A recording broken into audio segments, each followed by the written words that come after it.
वो single super phosphate हो, double super phosphate हो या ट्रिपल सुपर फॉस्फेट हो, ये तीनों किस प्रकार के जल में घुलनशील। फिर हम बात करें हमारा जो नेक्स्ट आता है बेसिक स्लैग, वो किसके अंदर आता है, साइट्रिक अम्ल में घुलनशील।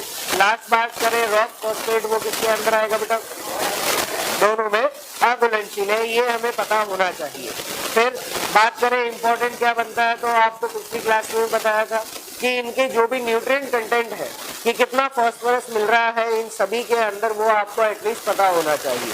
ठीक है, नाइट्रोजन के फर्टिलाइजर्स की बात करी तो सभी के अंदर नाइट्रोजन कंटेंट, और इसके अलावा दूसरी कोई चीज बन रही है जैसे अमोनियम सल्फेट है तो उसके अंदर सल्फर का कंटेंट कितना है वो हमें पता होना चाहिए। ये क्वेश्चन जो है वो हमसे एग्जाम में पूछा हुआ भी है। ओके, चलिए आज हम बात करेंगे बेटा किसके बारे में, हमारे पोटैशिक फर्टिलाइजर्स के बारे में। ठीक है,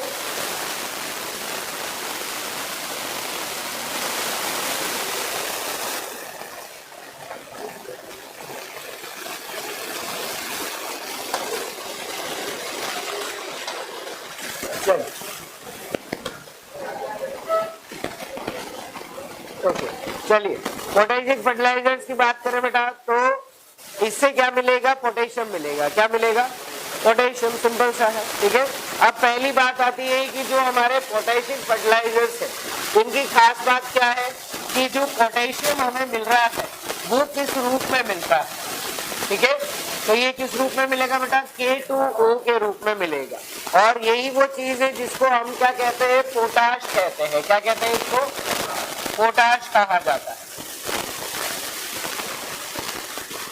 ओके, अगर फास्फोरस के फर्टिलाइजर्स की बात करें तो किस रूप में दे रहे थे,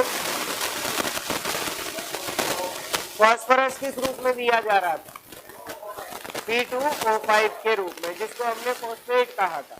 ठीक है, इसी तरह से पोटेशियम के फर्टिलाइजर्स पोटाश के रूप में देते हैं, जो क्या होता है K2O। नाइट्रोजन की बात कर ले तो उसमें नाइट्रोजन ही याद रखना है। ठीक है, NH4+ और NO3- जो है वो रूप पौधा एब्जॉर्ब करता है, फर्टिलाइजर जो हमें प्रोवाइड कर रहा है वो नाइट्रोजन भी याद रखना है, N2 ही याद रखना है। ठीक है, चलिए नेक्स्ट बात करें बेटा इसके अंदर की हमारे पास कौन कौन से फर्टिलाइजर्स इसके अंदर आते हैं, तो एक बार सिर्फ समझ लो, उसको समझना ही है, उसको लिखने की जरूरत नहीं है। ठीक है, इसके लिए फर्टिलाइजर्स की जब हम बात करते हैं बेटा तो हमारे जो पोटेशियम फर्टिलाइजर है वो मेनली कितने टाइप के होते हैं, दो टाइप के। कितने टाइप के बेटा, दो टाइप के हैं। पहला जो टाइप है उसको हम बोलते हैं क्लोराइड युक्त उर्वरक। कौन सा है, क्लोराइड युक्त उर्वरक, जिनके अंदर क्या मिलेगा, क्लोराइड मिलेगा। क्या मिलेगा, क्लोराइड, मतलब क्लोरीन मिलेगा। क्या मिलेगा, क्लोरीन। दूसरे हमारे जो है बेटा उसको हम कह सकते हैं जिनके अंदर क्लोराइड नहीं है। ठीक है, तो हम उनको कहेंगे क्लोराइड रहित उर्वरक, मतलब जिसके अंदर क्लोरीन है वो उपस्थित नहीं होता। सिंपल सी चीज है। ओके, इसी के ऊपर इसका क्लासिफिकेशन बेस्ड है, सबसे सिंपल क्लासिफिकेशन है, याद रखने तक की जरूरत नहीं होती है। बस एक नाम याद रखना है, इसके अंदर कौन सा बेटा, MOP, कौन सा याद रखना है, म्यूरेट ऑफ पोटाश।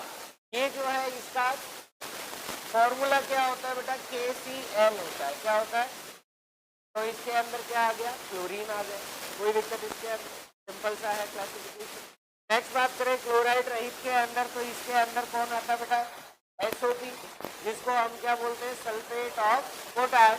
फॉर्मूले की बात करें तो फॉर्मूला इसका होता है K2SO4। क्या होता है, K2SO4। और दूसरी हम बात करें तो एक होता है हमारे पास NOP, कौन सा होगा, जिसको हम बोलते हैं नाइट्रेट ऑफ पोटाश। सिंपल सा इसके लिए याद रखना है और कुछ नहीं, सिर्फ ये दो नाम अलग से हैं। आप तो MOP याद रख लो, इसके अलावा दूसरे जो है वो दूसरे पार्ट में आ जाए। ठीक है, तो इसके अंदर हमारे पास जो फर्टिलाइजर्स अवेलेबल है उनकी बात कर ले। पहला हम जो डिस्कस कर रहे हैं बेटा वो कौन सा है, MOP या फिर KCl। ठीक है, इसको हम हिंदी के अंदर भी इसी तरह लिखेंगे,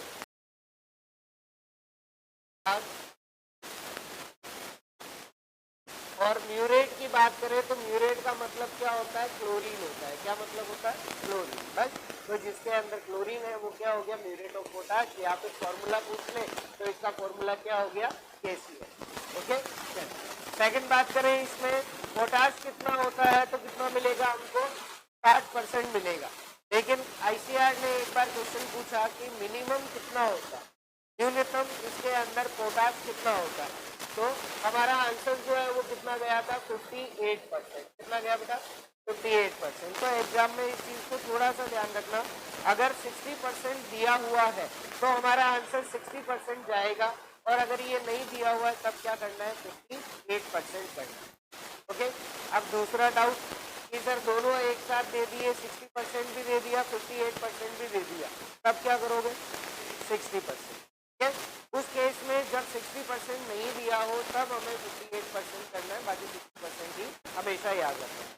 ठीक है, तो अभी तक जितने भी हमने फर्टिलाइजर्स पढ़े उसमें से एनहाइड्रस अमोनिया के अलावा सबसे ज्यादा जो न्यूट्रिएंट कंटेंट है वो किसके अंदर मिलेगा, म्यूरेट ऑफ पोटाश में। आप इनको हाई एनालिसिस फर्टिलाइजर कहोगे या लो एनालिसिस फर्टिलाइजर, उच्च श्रेणी उर्वरक या निम्न श्रेणी उर्वरक, क्योंकि इसमें प्राइमरी न्यूट्रिएंट कितना है 25% से ज्यादा है। समझ में आ गई बात।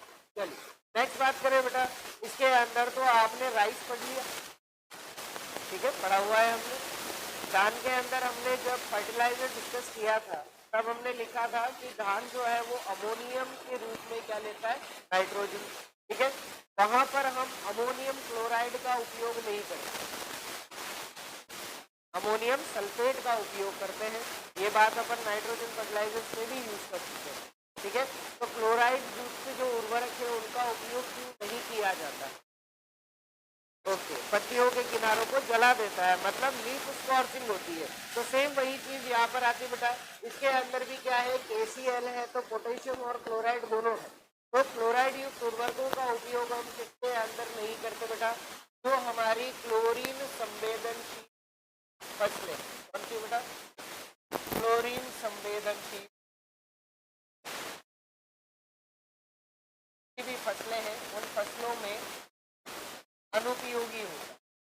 ठीक है, एग्जाम्पल हम एक बार देख लें कौन कौन सी ऐसी क्रॉप्स है। तो पहली सबसे पहले याद रखिए कौन सी है, तंबाकू। कौन सी है, टोबैको या तंबाकू। इसके लिए बात करें इसमें क्या दिक्कत होती है, तो क्लोरीन जो होता है ना बेटा वो इसके अंदर एक खास चीज करता है। क्लोरीन की वजह से क्या होता है, जो पत्तियां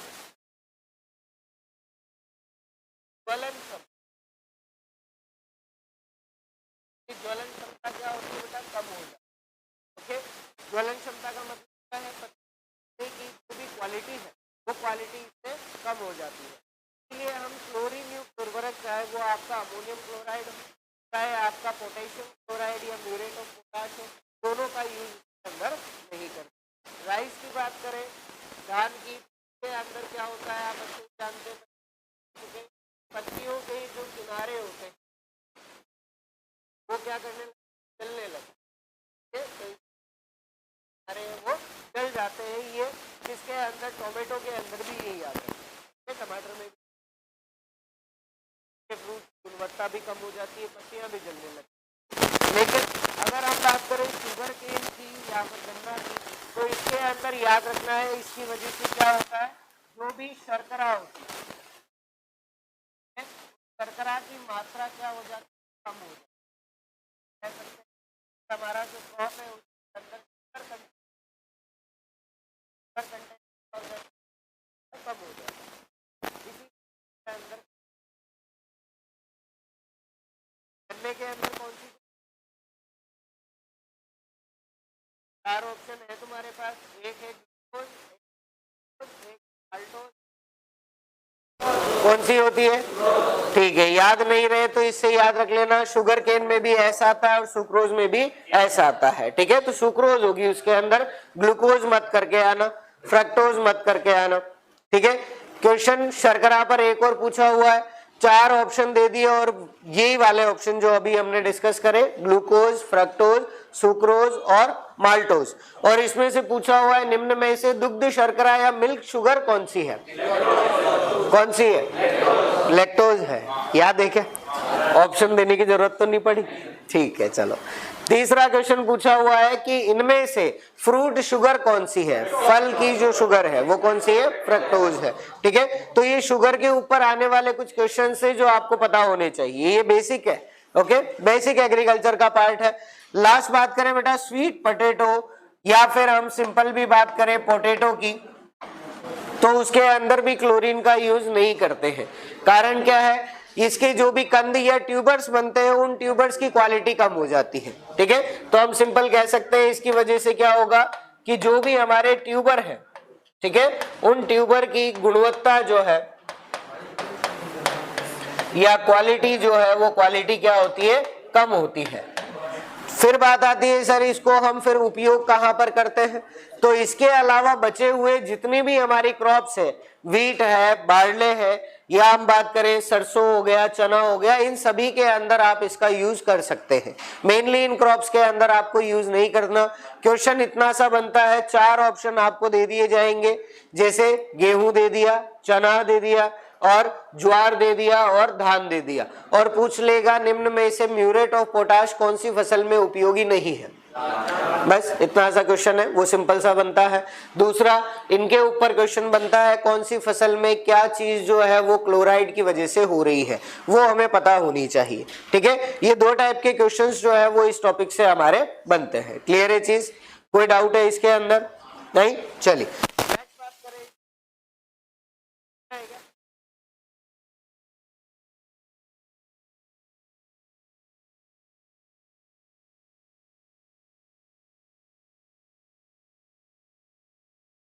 क्लोरीन की वेरी कर वेरी पत्तियों का जलना,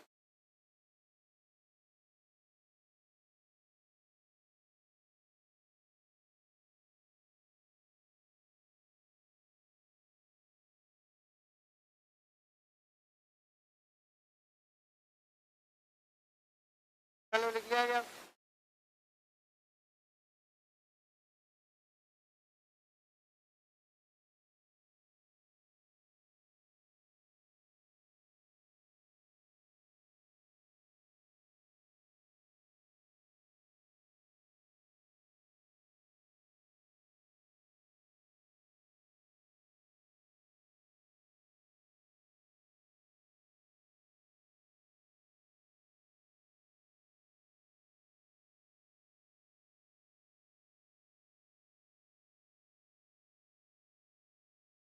चलो लिख लिया गया, कोई नहीं। अब पड़ोसी खरीद रही है, भी नहीं लिखा। नेक्स्ट बात करें बेटा कौन सा है, सल्फेट ऑफ पोटाश, जिसको हम क्या कहते हैं, SOP, क्या कहते हैं, SOP, या फिर इसका फॉर्मूला अपन फॉर्मूला हम लिखेंगे SOP, क्योंकि SOP होता है क्या आएगा, वो आ जाएगा, SOP का यूज जो है उन सब। सेकंड बात करें इसके अंदर कितना परसेंट होगा, कितना है, तो कई जगह तो हमारी बुक के अंदर, लेकिन हमको एग्जाम के बेटा 48%। नेक्स्ट बात आती है कि सल्फर भी है, सल्फर की होता है, सल्फर होता है। क्लियर है, दोनों चीजें याद रखना अच्छे से। अब यहाँ पर जो है वो हमारे लिए क्या आ गई, सल्फर की बात करते हैं तो सल्फर जो है वो पौधों में या हमारी वस्तुओं में इम्पोर्टेंस रखती है। तेल की मात्रा और गुणवत्ता, ठीक है, क्वालिटी और मात्रा दोनों को वो इन्फ्लुएंस करती है। ओके, सल्फर की एक और इम्पोर्टेंट चीज यहीं पर डिस्कस कर ले। वैसे तो बायोमोलिक्यूल्स का पार्ट है, आपको बायोमोलिक्यूल्स को पढ़ना है, पर यहाँ पर याद हो जाएगा, ठीक है। तो सल्फर जो है उससे क्या होता है, जो भी हमारी फसलें उसके अंदर तेल की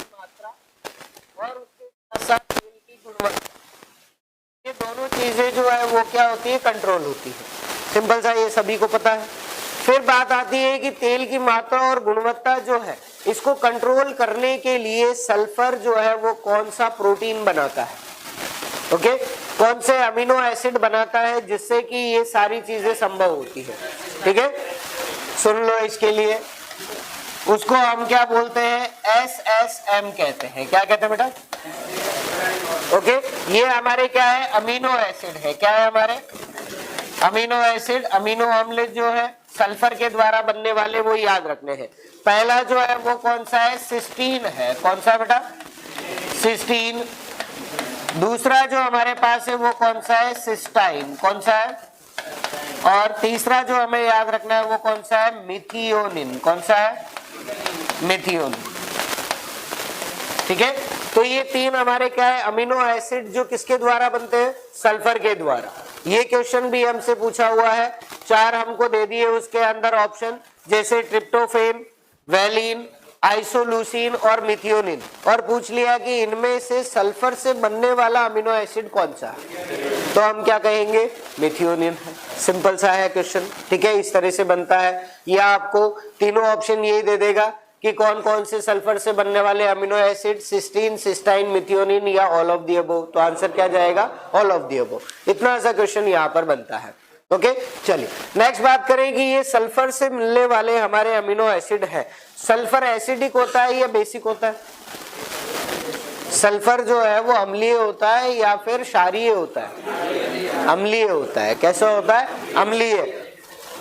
अब ये आया कहां से, तो आपने एसिड रेन के बारे में पढ़ा है, पढ़ा हुआ है ना, अम्लीय वर्षा किसकी वजह से होती है बेटा, ओके, एक तो नाइट्रोजन के ऑक्साइड NO2, N2O, NO3, ठीक है, और दूसरा सल्फर के ऑक्साइड।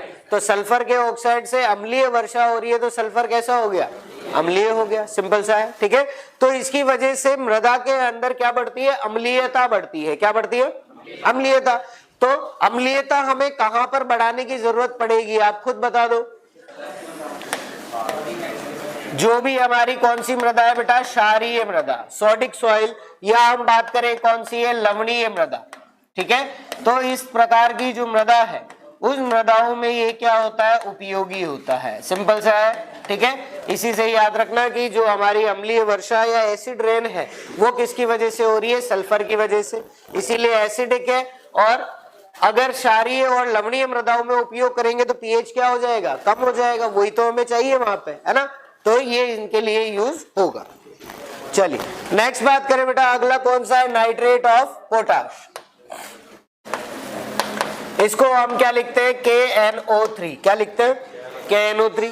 ये क्या हो गया, नाइट्रेट ऑफ पोटाश, या फिर आप सिंपल सा NOP लिख सकते हो। ओके, इसके लिए बात करें तो सिंपल याद रखना बेटा, नाइट्रोजन कितना परसेंट है, 13%। अब एक बात बताओ, ये हमारा जो फर्टिलाइजर है ये एकल उर्वरक है, संयुक्त उर्वरक है या मिश्रित उर्वरक है, मतलब सिंपल फर्टिलाइजर है, कंपाउंड फर्टिलाइजर है या मिक्स्ड फर्टिलाइजर है। चलो कितने लोग कहते हैं सिंपल फर्टिलाइजर है, कोई नहीं कहता, चलो बढ़िया। कितने लोग कहते हैं कंपाउंड फर्टिलाइजर है, ठीक है। कितने लोग कहते हैं मिक्स्ड, एक ही है बस, 2, ठीक है। तो सही आंसर क्या है, कंपाउंड फर्टिलाइजर है। कारण क्या है बेटा, कि इसके अंदर एक नहीं 2 प्राइमरी न्यूट्रिएंट एक साथ मिल रहे हैं। मिश्रित फर्टिलाइजर उस टाइम पर होता जब इसके अंदर नाइट्रोजन का कोई फर्टिलाइजर अलग से मिलाते और पोटाश का फर्टिलाइजर अलग से मिलाया जाता। ठीक है, समझ में आ गई बात। तो ये क्या है, हमारा एक कंपाउंड फर्टिलाइजर, या हम कह सकते हैं कैसा है, संयुक्त उर्वरक है। ओके, चलिए। नाइट्रोजन कितना परसेंट है बेटा, 13%, मतलब नाइट्रोजन काफी कम है। मेन जो इसके अंदर है बेटा वो क्या है, K2O, या फिर जो पोटेशियम है वो मिल रहा है। कितना परसेंट है, 44% है। ठीक है, यहां पर इसको अच्छे से याद रखना। SOP जो है उसमें कितना है, 48%, और NOP में कितना है, 44%। कई रेफरेंस बुक्स है उसमें इस चीज को गलत दे रखा है, उसमें SOP के अंदर ही 44% दे रखा है और NOP का जिक्र ही नहीं किया है। ठीक है, तो इसीलिए हम वहां पर ध्यान ही नहीं रखते, हमको यहाँ पर ध्यान रखना है। आप आगे प्री पीजी की तैयारी करोगे, AAO सुपरवाइजर की तैयारी करोगे, वहां पर भी ये चीज आपको काम आएगी। ओके, चलिए नेक्स्ट बात करें कि इसका उपयोग कहाँ पर किया जाता है। ठीक है, तो इसका यूज हम ज्यादातर कहाँ पर करते हैं, फल वृक्षों में। कहाँ पर, फल वृक्षों में। इसके साथ साथ कहाँ पर किया जाता है, तंबाकू में किया जाता है। ठीक है, बस सिंपल सा ये चीज याद रखनी है। फल वृक्षों में ज्यादातर कौन सा करते हैं, नाइट्रेट ऑफ पोटाश। कारण क्या है, सल्फर देने की जरूरत वहां ज्यादातर होती नहीं है, हमको वहां पर नाइट्रोजन चाहिए उनकी वृद्धि के लिए और पोटेशियम मिल रहा है, तो इसीलिए दोनों को एक साथ दे दिया जाता है। क्लियर है, चलिए एक बार इसको लिख लें।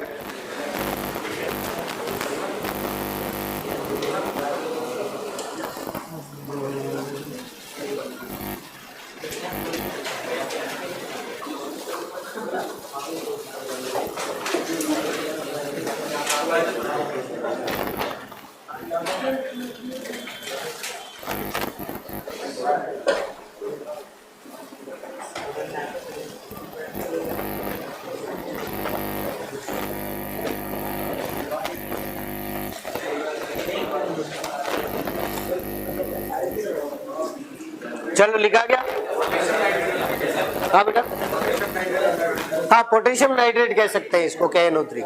ठीक है, इनका नाम तो केमिस्ट्री तो पढ़ रहे हो ना, या नहीं पढ़ रहे, तो इसका जो फॉर्मूला है बेटा K2SO4, इसको क्या कहोगे, पोटेशियम सल्फेट, इसको क्या कहोगे, ठीक है, और KCl को पोटेशियम क्लोराइड, ये तो पता है, वो लिखने की जरूरत तो नहीं, वो केमिस्ट्री का पार्ट है, एग्रीकल्चर में वैसे नहीं पूछा जाता है वो। ठीक है, चलिए अब ये डिस्कस करने के बाद एक इंपॉर्टेंट चीज और डिस्कस करनी है जो एग्जाम में हमसे पूछ लेते हैं कई बार। ठीक है, बिल्कुल जरा सा सिंपल सा क्वेश्चन है, कंफ्यूजन बहुत भारी होता है। ठीक है, क्वेश्चन पूछा जाता है कि हमको क्या दे रखा है बेटा, सिर्फ और सिर्फ फास्फोरस दे रखा है। ओके, अब हमारा जो फर्टिलाइजर, हमें फास्फोरस का फर्टिलाइजर जो भी है, चाहे वो रॉक फॉस्फेट है, चाहे आपका SSP है, DAP है, कोई सा भी है, उन सभी के अंदर मिलने वाला फास्फोरस का फॉर्म कौन सा है, ठीक है, ये तुम्हें पता है। दूसरा, अगर पोटेशियम की बात करें तो उसको K कहते हैं, लेकिन पोटेशिक फर्टिलाइजर किस फॉर्म में देते हैं बेटा, K2O के फॉर्म में देते हैं।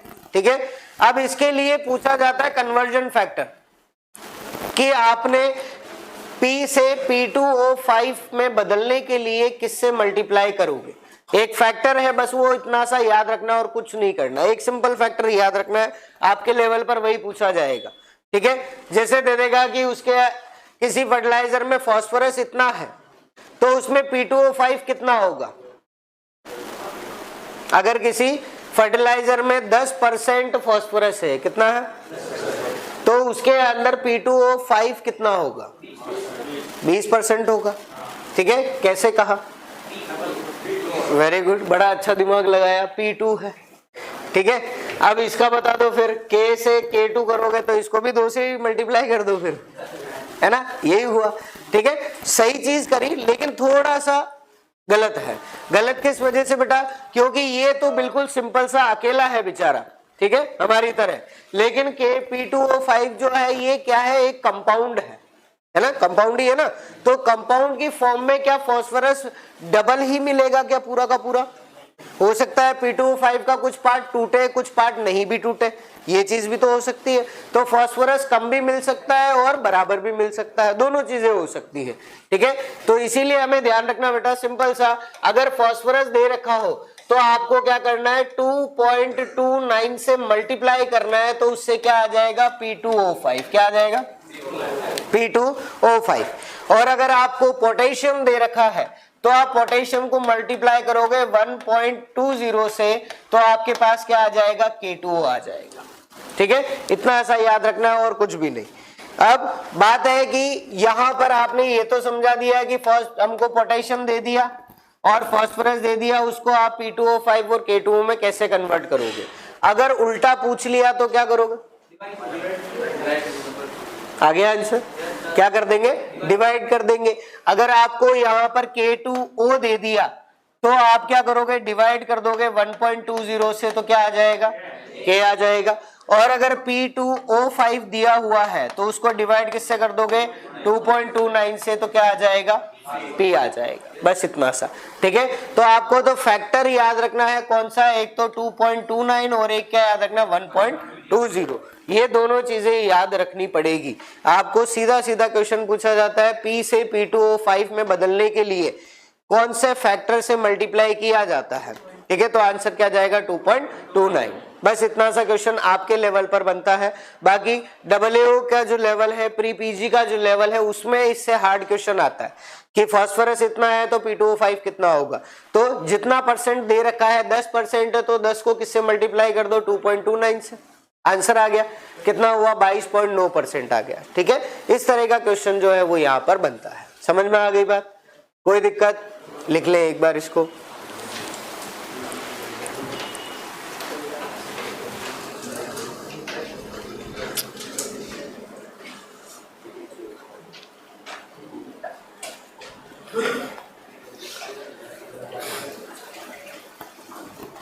अब तो ठंड कम हो गई,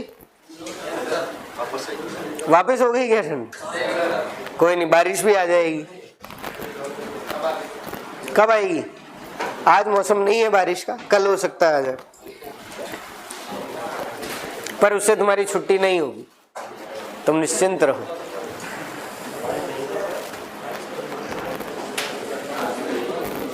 अच्छा, 5 दिन जो बीच में निकले उसमें क्या रिवाइज किया तुमने, ये बताओ पहले। हाँ, इरिगेशन रिवाइज किया, और किसी ने कुछ रिवाइज किया? हाँ बेटा, सॉइल इरोजन, और कुछ रिवाइज किया किसी ने?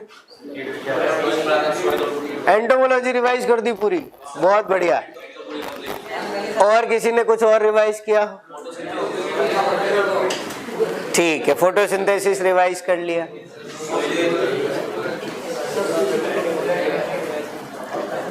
चलो ठीक है, कोई भी एक बच्चा खड़ा हो और वो बताए कि मैंने 5 दिन में ये टॉपिक रिवाइज करे हैं।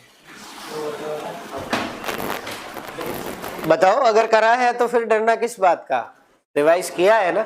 फिर बताओ कौन कौन से टॉपिक रिवाइज किए। नहीं, भीड़ में तो कोई भी बोल सकता है, 1% खड़ा होकर बताया कि हाँ सर मैंने ये रिवाइज कर लिया है। बताओ कोई भी। क्यों, पैरों में जान नहीं रही क्या? बोलो। बस क्वेश्चन मत पूछना, उसके मन की बात उसने कह ही दी कि सर रिवाइज तो कर लिया, क्वेश्चन मत पूछना। एग्जाम होगा उसमें भी यही चीज कहना कि बस पेपर में देके आ जाऊंगा, उसमें क्वेश्चन मत आना, बस मेरा नाम लिख के आ जाऊंगा, रोल नंबर आ जाएगा, साइन करके आ जाऊंगा, बस इसके अलावा पेपर नहीं होना चाहिए, है ना। तो पेपर तो होगा बेटा, और रिवीजन आपने सही से किया है तो आपको डरने की कोई जरूरत नहीं, ठीक है। आप रिवाइज कर रहे हैं, बहुत अच्छी बात है। अगर नहीं कर रहे हैं तो भी बहुत अच्छी बात है, क्योंकि एग्जाम में 2 प्रॉब्लम्स बहुत ज्यादा होती है। एक मेरे साथ हुई, ज्यादा पढ़ के चला गया तो कंफ्यूज हो गया। दूसरी प्रॉब्लम होती है कम पढ़ के चल जाओ, तब कुछ आता ही नहीं है। तो आपके साथ कौन सी प्रॉब्लम होनी है वो तुम जानो फिर, ठीक है। दोनों ही प्रॉब्लम नहीं होगी ना, दूसरी वाली प्रॉब्लम ज्यादा होगी। कौन सी, कि पढ़ के नहीं गए इसलिए कुछ नहीं आ रहा। चलिए कोई बात नहीं, लेकिन रिवीजन करना स्टार्ट कर दो बेटा, है ना। अभी तक नहीं किया है तो जल्दी से स्टार्ट कर लो, आपके लिए ही अच्छा है। चीजें तुम पढ़ चुके हो, तुम्हारा कोर्स जो है वो तुम बहुत ज्यादा कंप्लीट कर चुके हो एक तरह से। आप जब तक रिवाइज नहीं करोगे तब तक उसका कोई मतलब नहीं निकलेगा, ठीक है। पिछली बार भी क्लास में यही बात कही थी, आज भी दोहरा रहा हूँ। पिछली बार भी बताया था कितने दिन बचे हुए हैं। कौन मुझे एग्जैक्ट डेट बताएगा कि 8 मई में कितने दिन बाकी हैं? अभी भी कैलकुलेट ही कर रहे हो क्या? अभी तक भी वो चीज करी नहीं जो मैंने कहा था, करी थी। हर रोज एक दिन काटते चले जाना कि एक दिन और कम हो गया। कितने दिन बचे? 84।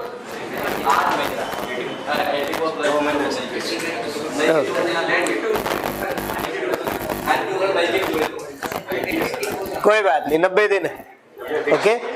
एग्जैक्टली बात करो तो आपके पास लगभग है वो 90 दिन बचे हुए हैं। ओके, अब आपको जो है उसका यूज कैसे करना है वो आप अच्छे से जानते हो, आपको बता दिया है। कोई भी दिक्कत हो, कोई भी प्रॉब्लम हो कि सर किस तरह से मैं अपनी तैयारी जो है स्टार्ट करूं, अपने रिवीजन जो है वो स्टार्ट करूं, कोई प्रॉब्लम हो तो मुझसे बात कर सकते हो, ठीक है। अच्छा, बता दूं कैसे करनी, सभी को ही बता दूं? ठीक है, तो सारे तैयारी कर लोगे, फिर नहीं करोगे तो पक्का? ठीक है, तो सबसे अच्छा तरीका बेटा जो है वो पिछली बार भी बता दिया था, वापस से सुन लो, क्योंकि बातें वही है, स्ट्रेटजी वही है, बस तुम अप्लाई करने में उसको डरते हो और कोई बात नहीं है, ठीक है। 3 चीजें करनी है, पूरे दिन को 3 पार्ट्स के अंदर डिवाइड करना है। कितना टाइम देना है वो तुम्हारे ऊपर है, उसके लिए मेरी तरफ से कोई बंदिश नहीं है, ठीक है। 3 पार्ट्स में डिवाइड करने के लिए कहा था। पहला पार्ट की पढ़ाई करनी है, जो हम अभी कर रहे हैं, क्लास में पढ़ रहे हैं ना, ठीक है, पढ़ाई करनी है। दूसरा पार्ट जो है वो है आपका रिवीजन का, कि आपको रिवाइज करना है कोई भी एक टॉपिक जो आपको अच्छा लगे, चाहे बायो हो, केमिस्ट्री हो, एग्रीकल्चर हो, कोई सा भी हो, आपको एक टॉपिक जो है हर रोज रिवाइज करना है। चाहे पूरा टॉपिक नहीं हो, आधा टॉपिक हो जाए, कोई बात नहीं, पर वो टॉपिक रिवाइज जरूर करना है। और तीसरा काम है आपके क्वेश्चंस को सॉल्व करना, ठीक है।